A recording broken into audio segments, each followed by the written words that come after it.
Bien, hermanos, vamos a abrir la escritura en el libro de Romanos, el que acabamos de leer, hermanos. Capítulo número 10. Vamos a leer dos versículos, el versículo número 9 y el versículo número 10. Todos juntos. Dice así la palabra de nuestro Dios. Que si confesares con tu boca que Jesús es el Señor y creyeres en tu corazón que Dios te levantó de los muertos, serás salvo. Porque con el corazón se cree para justicia, pero con la boca se confiesa para salvación. Amén. Vamos a orar.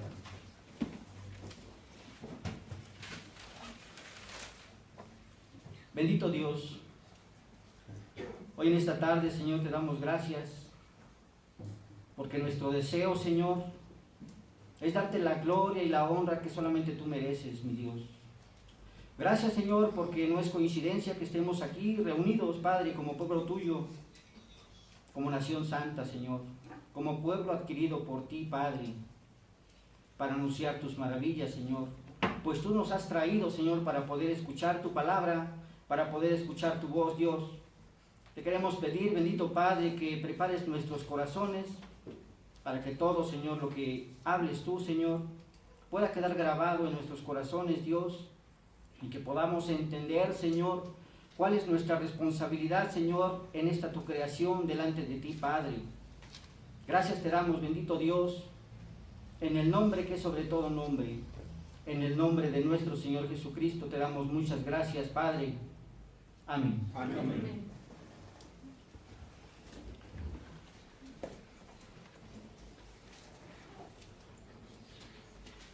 Pues bien, hermanos, vamos a continuar con las predicaciones acerca de el credo de los apóstoles. Si ustedes recuerdan, hermanos, hace 4 semanas, hermanos, estábamos hablando acerca de la pregunta número 22 del Catecismo de Heidelberg. Cuando nosotros hablamos en ese día de la pregunta número 22, hablamos que íbamos a exponer el catecismo o el credo de los apóstoles con la estructura que llevaba el catecismo de Heidelberg. Y nosotros vimos que el catecismo de Heidelberg son preguntas y respuestas. Hace 4 semanas, hermanos, nosotros hablamos acerca de la pregunta número 22. Y en la pregunta número 22 nosotros hablamos de que en esa pregunta dice, ¿qué es lo que debe de creer un cristiano? Si recordarán, el mismo catecismo da la respuesta y dice textualmente, todo lo que se nos ha prometido en el Santo Evangelio, sumariamente contenida en el símbolo apostólico, en cuyos artículos se expresa la fe universal e infalible de todos los cristianos. Específicamente, el día de hoy nosotros vamos a hablar ahora de la siguiente pregunta, que es la pregunta número 23. Y esta pregunta número 23, ¿qué es lo que dice de este catecismo? Dice así la pregunta 23. ¿Qué son estos artículos? La respuesta que da el catecismo textualmente dice así. Creo en Dios Padre Todopoderoso, Creador del cielo y de la tierra. Creo en Jesucristo, su único Hijo, Señor nuestro, que fue concebido del Espíritu Santo, nació de María Virgen, padeció bajo el poder de Poncio Pilato, fue crucificado, muerto y sepultado. Descendió a los infiernos, al tercer día resucitó de entre los muertos, subió al cielo y está sentado a la diestra de Dios, Padre Todopoderoso, de donde vendrá a juzgar a los vivos y a los muertos. Creo en el Espíritu Santo, la Santa Iglesia Cristiana Católica, la comunión de los santos, el perdón de los pecados, la resurrección del cuerpo y la vida eterna. Amén. Esta es la respuesta que da el catecismo de Heidelberg a la pregunta número 23, hablando acerca de esos artículos. Para poder hacer una pequeña introducción, vamos a ver lo que vimos hace 4 semanas. Si recordarán, hace 4 semanas nosotros hablamos acerca de unos puntos muy importantes que habla la confesión. Dice, primeramente analizamos qué significaba creer. Explicamos que creer proviene de la palabra griega pistis, que significaba fe. que significaba confianza. Confianza en la obra redentora de nuestro Señor Jesucristo. Pero no nada más hablamos de esa definición, sino que también nos fuimos a analizar lo que estaba diciendo Calvino. Calvino simplemente lo que estaba diciendo, que la definición que da es que la fe es una completa certeza y una confianza firme y cierta de un conocimiento de la voluntad de Dios, hermanos, fundada en la verdad, hecha en Jesucristo, y esa fe es sellada en nuestros corazones. También hace 4 semanas hablamos acerca de que esa fe que nosotros tenemos es una fe que debe de estar sellada en el corazón de cada uno de aquellos que son cristianos, aquellos que creen en Cristo Jesús como su Señor y como su Salvador. Pero el día de hoy nosotros vamos a tocar la pregunta número 23, que específicamente habla acerca del credo de los apóstoles. Y vamos a tocar 2 puntos principales. El primero que vamos a tocar es, ¿qué es un credo? Y el segundo punto que nosotros vamos a tocar es, ¿qué es una confesión? Son los 2 puntos que nosotros vamos a tratar de explicar el día de hoy con la ayuda de nuestro Señor Jesucristo, de su Santo Espíritu, para poder explicar de una forma lo más sencillo para que se pueda entender, hermanos. Vamos a iniciar. Primeramente, ¿qué es un credo? Si nosotros nos vamos al original, al latín, simplemente un credo es yo creo. Pero Zacarías Ursinio hace una definición o un sinónimo de que creo, también tiene como sinónimo un símbolo o una marca. Zacarías Ursinio lo que está diciendo es que generalmente nosotros podemos distinguir un credo como un símbolo o una marca. Vamos a poder dar un ejemplo para poder entender. Ustedes conocen pues el ejército mexicano. Si lo vemos a simple vista, nosotros podemos ver que todos son iguales, porque todos los vemos de color verde. Cuando van desfilando los vemos que todos son iguales, todos tienen el mismo uniforme, todos tienen a lo mejor el mismo rifle y todos van marchando. Pero dentro del ejército militar nosotros podemos ver que ellos tienen diferentes marcas que se diferencian uno de otro. Algunos tienen unas barras, algunos tienen unos renglones, algunos tienen algunas estrellitas y algunos tienen águilas. Eso nos los podría decir el general. Él conoce muy bien acerca de estas distintivas del ejército militar. Pero también podemos ver que dentro del ejército hay diferentes tipos de uniformes que distinguen de un ejército de otro. No podríamos distinguir a lo mejor entre los bomberos y el ejército militar, porque ciertamente su vestimenta hace que sean diferentes uno de otro, y los podemos distinguir a simple vista. Esas son las marcas que diferencian uno de otro. Pero la definición que da Zacarías Ursinio acerca de este símbolo y esta marca, dice así: un signo o una marca por la cual una persona o cosa se distingue de otra, como el símbolo entre los militares. Es una distinción entre una persona y otra persona, entre un grupo de personas y otro grupo de personas. Como dijimos, el ejército militar se diferencia de la marina, o a lo mejor se diferencia de la fuerza aérea, o a lo mejor se diferencia de la policía federal, o se diferencia de la policía de servicio público. Podemos ver cómo se diferencian porque ellos tienen diferentes marcas que hacen que sean distintos unos de otros. Pero eso es visto en una forma general. Pero ahora vamos a ver en una forma particular qué es un credo, y en especial de la iglesia. En la iglesia nosotros podemos ver que un credo es de una forma breve y resumida, es una distinción de la fe cristiana. Hablando de la iglesia, hermanos, específicamente, un credo es una forma breve y resumida de la fe cristiana que distingue una iglesia verdadera de una iglesia falsa. Porque ciertamente nosotros podemos ver, hermanos, que hay iglesias que no tienen confesiones, porque no tienen dirección, hermanos, porque no tienen instrucción. Sino en cambio aquellas que son verdaderas iglesias son aquellas que de verdad están basadas en las doctrinas de los apóstoles, en las enseñanzas de nuestro Señor Jesucristo y en la palabra direccional que también nosotros debemos estar basados, hermanos. Pero podemos entender, hermanos, que hablando específicamente del credo de los apóstoles, podemos hablar que el credo de los apóstoles constituye una forma o regla con la que la fe de todos los cristianos deben estar de acuerdo y conformes, hermanos. De acuerdo porque es una confesión universal, hermanos. Porque es una confesión católica. En todos los lugares esta confesión debe de ser aceptada por todos los que son cristianos. Podemos decir que este credo de los apóstoles, como lo dice el mismo texto, no es que los apóstoles la hayan escrito, sino que fue de las enseñanzas de los apóstoles, que un poquito más adelante lo vamos a explicar, hermanos. Ahora, podemos ver, hermanos, que si nosotros analizamos el credo de los apóstoles, lo leemos, nosotros vemos en el credo de los apóstoles 8 declaraciones. Y estas 8 declaraciones dicen así. La número 1 dice: creo en Dios Padre Todopoderoso. La segunda declaración que hace el credo de los apóstoles es: creo en Jesucristo. La tercera dice: creo en el Espíritu Santo. La cuarta: creo en la Santa Iglesia.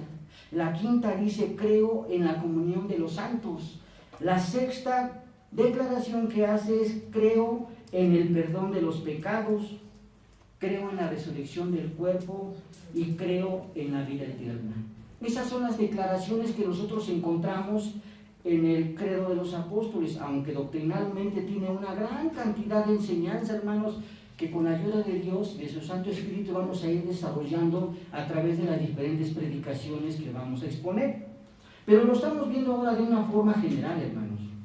Yo me pregunto, hermanos, si este credo de los apóstoles es la declaración de fe de la iglesia cristiana, recordemos el tiempo en el cual fue escrito el credo de los apóstoles, hermanos.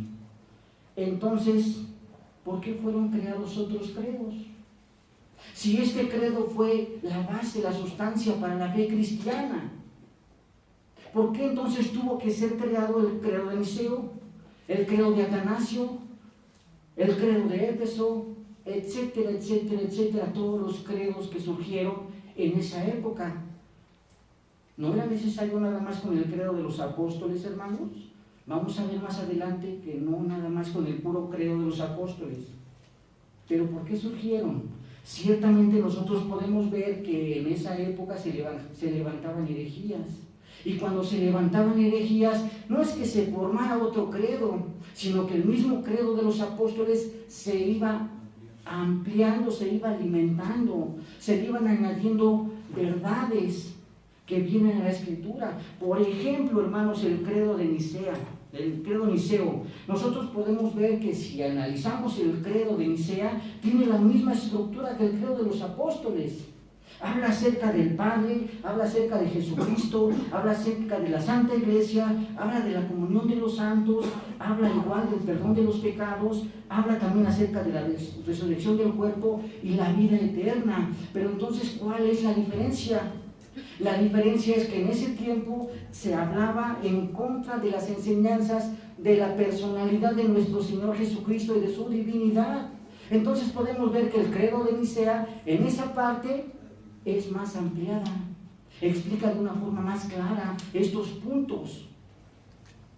Ahora, el credo de los apóstoles debe de tener un propósito por el cual fue escrito. ¿Cuál es el propósito por el cual nosotros podemos ver plasmado el credo de los apóstoles? Y vamos a ver que Zacarías Ursinio dice 6 declaraciones básicas por el cual fue escrito el credo de los apóstoles. La primera, para que la iglesia sea capaz de recordar los puntos principales de la doctrina y de la fe cristiana. Es básico, hermanos, que la iglesia conozca este tipo de credos, porque en ese nosotros encontramos la doctrina básica para que conozcan de nuestro Señor Jesucristo, de Dios, de la Trinidad, hermanos. La segunda fin por el cual se fue escrito el credo de los apóstoles es para que todos estuvieran conscientes en que deberían basar su fe por si fueran perseguidos y que tuvieran ellos consuelo, confort, esperanza, porque no debemos de perder el contexto en el cual se escribió este credo. En esa época también había persecución de la iglesia, y no todo era color de rosa, hermanos, porque si tú confesabas algo, iban de sobre de ti, hermanos. Ya lo hemos visto en la escuela dominical, hermanos, con Guido de Brest y con muchas otras confesiones que surgieron en esa época. Entonces este credo fue escrito principalmente para que el pueblo de Dios tuviera confianza, y aunque fueran agarrados o fueran martirizados o fueran muertos, ellos sabían en qué creían, hermano. El tercer motivo por el cual se escribió el credo de los apóstoles es que todos los fieles tengan una distintiva y que te diferencie de aquellos que son herejes. Porque ciertamente tú, cuando confiesas el credo de los apóstoles, estás confesando la doctrina de nuestro Señor Jesucristo. Si nos vamos al otro extremo, aquellos que son herejes no van a creer en nuestro Señor Jesucristo como Señor, como Creador, como Rey, como Soberano. Y lo podemos ver de una forma muy fácil en los testigos de Jehová, hermano. No reconocen la autoridad de nuestro Señor Jesucristo, hermano. El cuarto punto, hermanos, es que el credo de los apóstoles supera a los otros credos en autoridad y en importancia. Porque ciertamente todas las bases que tiene el credo de los apóstoles está basado en las Escrituras. Y ese es el punto número 5. La base principal del credo de los apóstoles son las Escrituras. Y el punto número 6, aunque no es el único, hermanos, hay muchísimas más razones por las cuales fue plasmado el credo de los apóstoles, es que fue tomado por el consentimiento de toda la iglesia y aprobado por los sínodos generales para prevenir y para refutar todas las herejías que se encontraban en ese tiempo. Así, hermanos, podemos hacer un pequeño resumen, hermanos, aunque tuviéramos muchísimo que hablar, hermanos, pero el tiempo no nos da para más. Podemos decir que un credo es un símbolo o una marca que distingue a la iglesia de nuestro Señor Jesucristo de las falsas iglesias, y en especial el credo de los apóstoles, que fue plasmado directamente por los padres de la iglesia, por las enseñanzas de los apóstoles. Podemos ver que es muy importante para la iglesia de este tiempo, no nada más para la iglesia de la época en que fue escrito, sino también para este tiempo. El credo de los apóstoles es muy importante porque es donde nosotros tenemos la fe. Ahora vamos a ver, hermanos, si nosotros nos vamos a la Escritura, en el Evangelio según San Juan, capítulo número 7, y leemos el versículo 15 al versículo número 18, dice así la palabra del Señor. Síganme con su vista. Dice: y se maravillaban los judíos diciendo: ¿cómo sabe este letras sin haber estudiado? Jesús le respondió y les dijo: mi doctrina no es mía, sino de aquel que me envió. El versículo 17 dice: el que quiera hacer la voluntad de Dios conocerá si la doctrina es de Dios o si yo hablo por mi propia cuenta. El que habla por su propia cuenta, su propia gloria busca, pero el que busca la gloria del que le envió, este es verdadero y no hay en él injusticia. Podemos encontrar en esta parte de la Escritura que las enseñanzas de nuestro Señor Jesucristo no provenían directamente de Él, lo que dice la Escritura, sino que provenían de su Padre. Ahora, lo que está enseñando los apóstoles proviene de nuestro Señor Jesucristo. Y lo que plasmaron los padres apostólicos provenían de los apóstoles. Pero si nos vamos hacia atrás, podemos ver que lo que enseñaron, lo que plasmaron los padres apostólicos es lo que creían los apóstoles. Pero lo que creían los apóstoles era lo que creía Cristo Jesús, su doctrina, su enseñanza. Pero la enseñanza de Cristo Jesús proviene directamente de Dios, hermano. Por lo tanto, nosotros podemos decir que el credo de los apóstoles proviene directamente de Dios. Es la voluntad de Dios hacia el hombre de qué es lo que debe de creer el hombre, qué es lo que debe de confesar, hermanos. Y es triste y lamentable cómo las iglesias de este tiempo no entienden este credo, porque ciertamente dicen, no, eso ya pasó de moda, o a lo mejor eso es de los romanos, de los papistas, y no se dan cuenta, hermanos, que las enseñanzas plasmadas en el credo de los apóstoles provienen directamente de Dios, hermanos, porque la enseñanza que daba nuestro Señor Jesucristo provenía de Él, y lo acabamos de leer. No provenía directamente de Cristo Jesús, sino que provenía de Dios. Vamos a hablar acerca del segundo punto, hermanos. El segundo punto nosotros vamos a ver, dice, ¿qué es una confesión? Si nos vamos al pasaje de la Escritura, hermanos, en el libro de Romanos,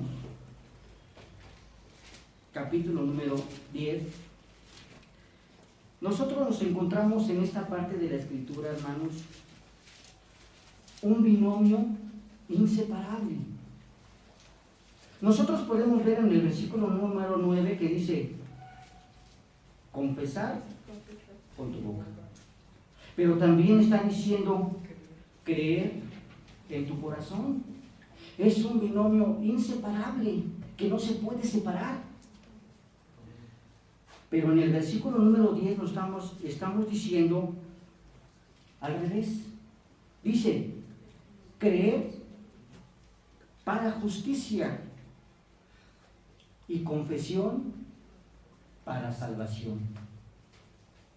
Podríamos pensar, hermanos, que el orden no es tan importante, pero no. El orden es importantísimo, hermanos. Si nosotros hablamos acerca de creer, hablamos acerca de fe, hermanos. La fe es un don de Dios. Es algo que Dios le da al hombre para que crea. ¿Qué es lo que dicen los arminianos, hermanos? Lo que dicen los arminianos es como si estuvieran leyendo nada más la primera parte del versículo número 9. Confiesa con tu boca. Es lo único que hacen los arminianos, confiesa, cree en el Señor Jesucristo y serás salvo. Es lo que dicen, hermanos. Están confesando algo que en su corazón no tienen. Las palabras que salen de esta confesión son palabras vacías, son palabras huecas, son palabras que no tienen sentido. Pero vamos a ver por qué no tienen sentido, hermano. Porque debe de ser completamente al revés. Porque para que tú puedas confesar, primero tú tienes que creer en tu corazón. Y si tú no crees en tu corazón, nunca vas a poder confesar a Cristo Jesús como tu Señor. No estoy diciendo que no puedas hacer una confesión, claro. Una confesión la puede hacer cualquier persona, pero la confesión que ellos hagan van a ser confesiones vacías, confesiones huecas, confesiones que no tienen sentido, hermanos. ¿Qué es lo que dice la idea cosmonómica, hermanos? Nosotros podemos ver, hermanos, que Dios le habla al hombre. A todos los hombres les habla Dios. Pero hay dos respuestas en el corazón del hombre, hermano. Una, favorable a la voluntad de Dios. Dios le habla al hombre y responde de una forma favorable a la voz de Dios. Pero no es la única respuesta, dijimos que había dos. La otra respuesta es en contra de la voluntad de Dios. Y en contra de la voluntad de Dios nosotros podemos ver que el hombre puede hacer declaraciones, pero nunca va a declarar al Dios vivo y verdadero. Al Señor de los cielos y de la tierra nunca lo va a declarar como su Señor, porque esa declaración tiene que proceder directamente del corazón, hermanos. Solamente aquellas personas que son salvos, aquellas personas que han sido elegidas desde el decreto eterno, aquellas personas que son hijos de Dios, son aquellas personas que pueden hacer una declaración para salvación, hermanos.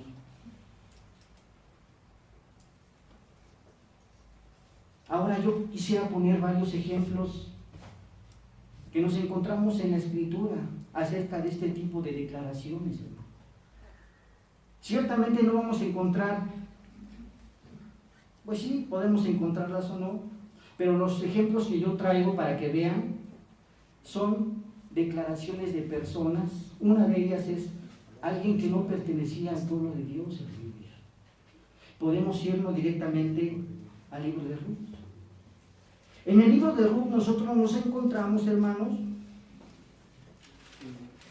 con dos pueblos. Uno al cual pertenecía Noemí y otro al cual pertenecía Ruth. Vamos a ver Ruth capítulo número 2, y en especial nada más quiero que leamos el versículo del 16 al 17.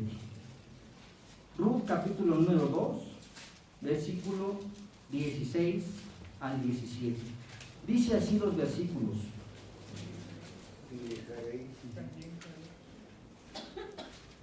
Ruth capítulo 1, versículo 16 al 17.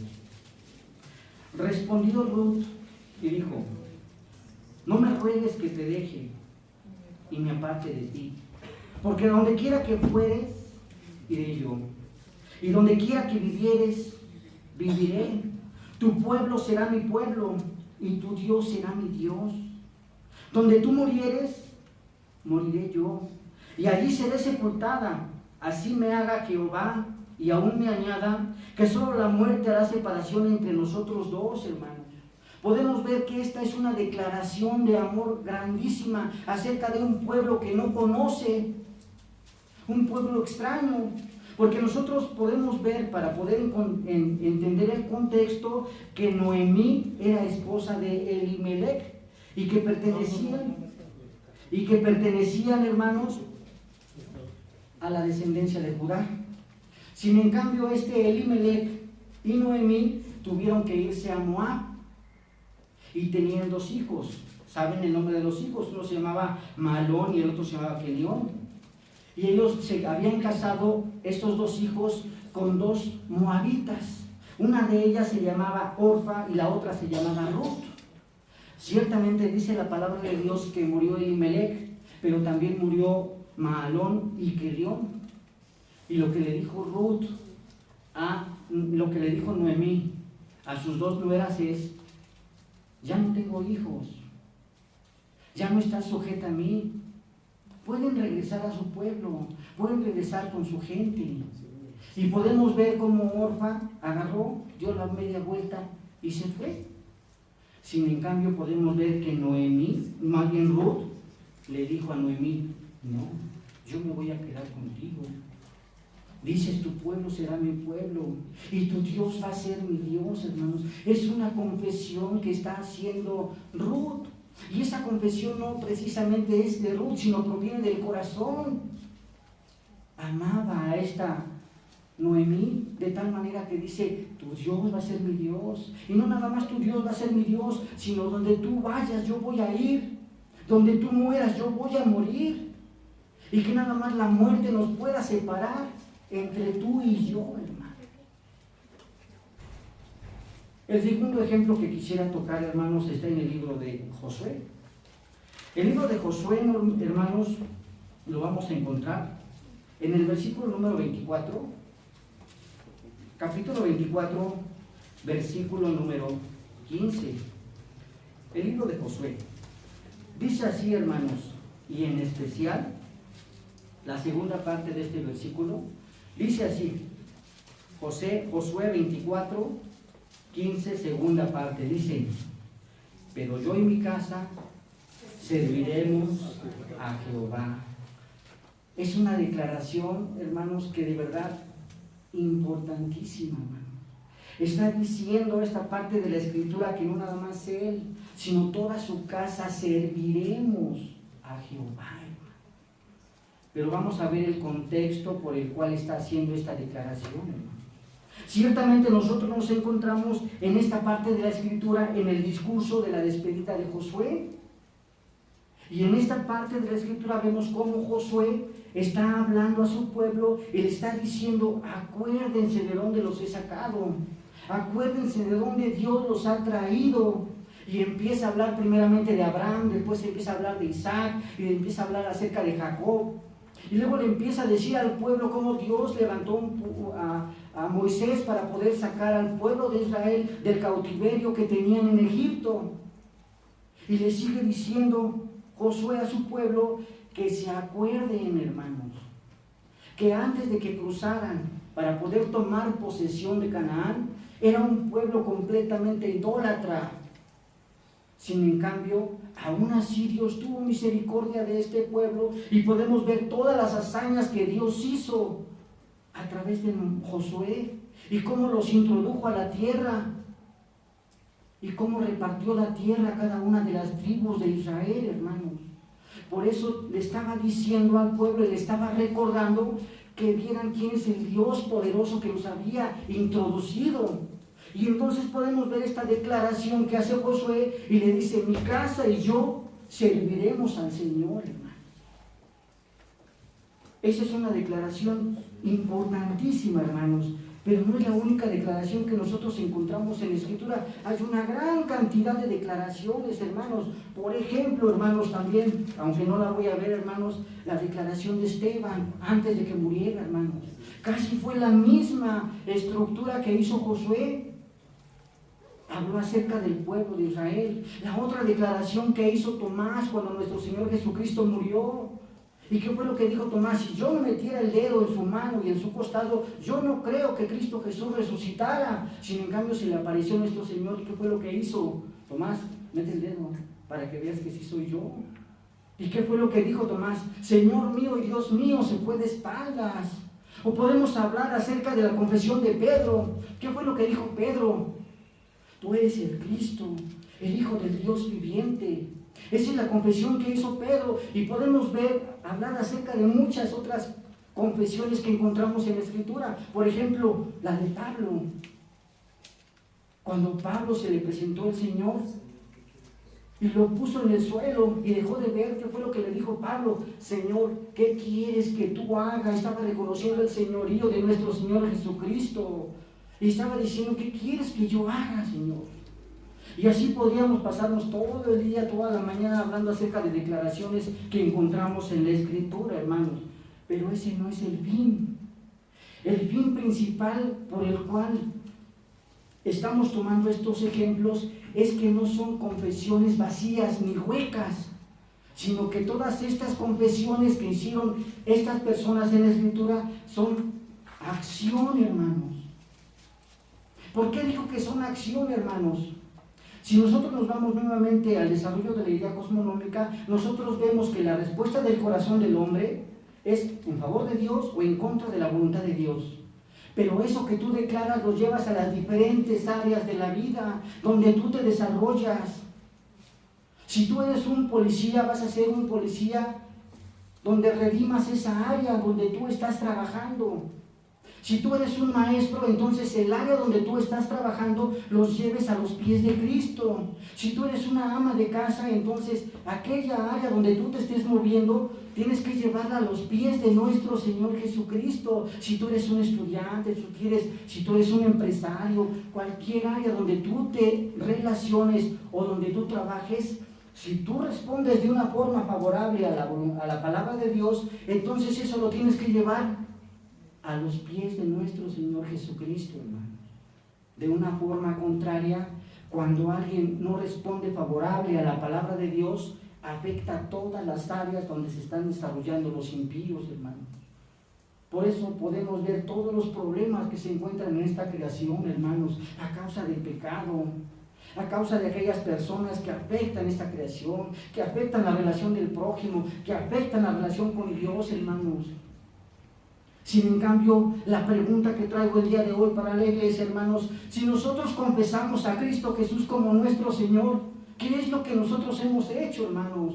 Porque ciertamente podemos hablar de Josué y podemos hablar de que repartió la tierra a todas las tribus de Israel. ¿Nosotros qué hemos hecho, hermanos? Donde quiera que nosotros nos desarrollemos, ¿qué hemos hecho como médico? ¿Qué hemos hecho como psicólogo? ¿Qué hemos hecho como iglesia, como comunidad de fe, hermanos? Lo único que hacemos es llegar, cantar, aleluya, como dice Y hasta ahí se acabó. Y las diferentes áreas de la vida quedan a un lado, hermanos. Y eso no debe de ser así, porque nuestra responsabilidad delante de Dios es llevar toda nuestra obra a los pies de nuestro Señor Jesucristo. Claro, si es que somos redimidos, hermanos. Porque ciertamente si no somos redimidos, por más de que nos esforcemos, hermanos, no lo vamos a poder lograr, ni lo vamos a poder hacer, hermanos. Porque ciertamente la obra que desarrolle cada una de estas personas que son los hijos de Dios, no es de ellos mismos, sino es de Dios, el Espíritu Santo, que es el que mueve nuestro corazón, para que nosotros podamos actuar, para que nosotros podamos hacer, hermanos. No es por nuestras propias fuerzas, ni por nuestro intelecto, es por nuestro Dios, nuestro Señor Jesucristo, el que siempre está actuando por nosotros, hermanos.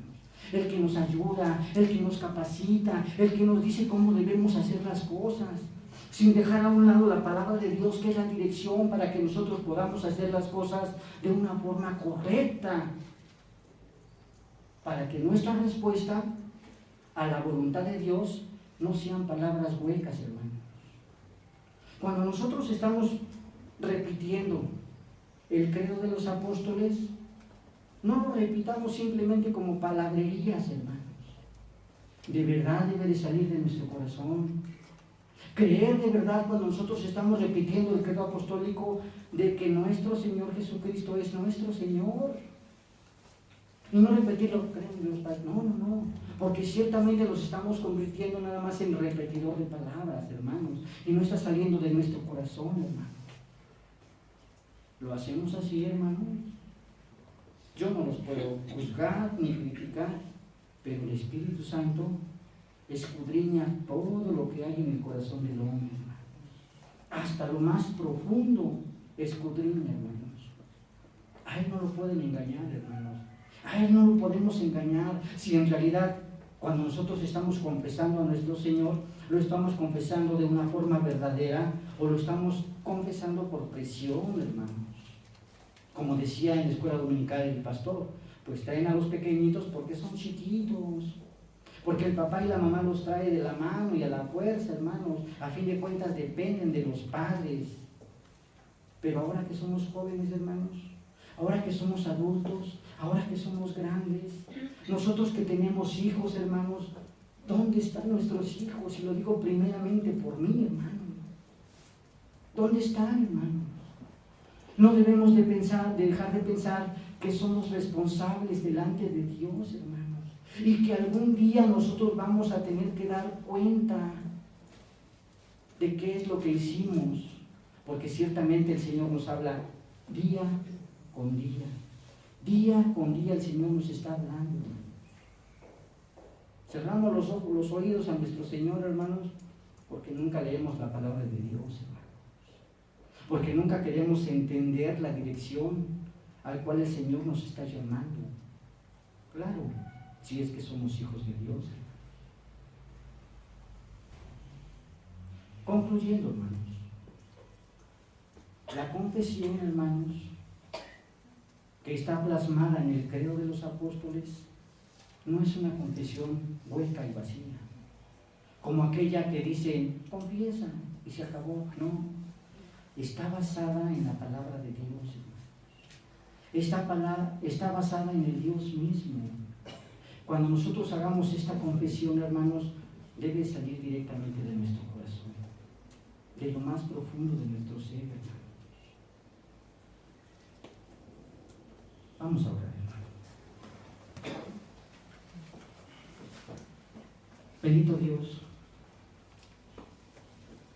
hoy en esta tarde, Señor, te quiero dar gracias, Padre. Porque sabemos, Dios, que tú aún al más vil de los pecadores, Señor, tú usas, Señor, para poder predicar tu palabra, Dios. Permite, Señor, que quede grabado en nuestros corazones, Dios. Porque ciertamente somos responsables delante de ti, de Dios, de nuestro actuar, Señor, de nuestro vivir, de nuestro diario quehacer, Padre. Y nosotros, Señor, como tus hijos, Es nuestra responsabilidad, Señor, llevar todo, Señor, a tus pies. Señor, porque somos colaboradores tuyos, Dios, para poder restaurar esta creación, Dios. Ayúdanos, Señor.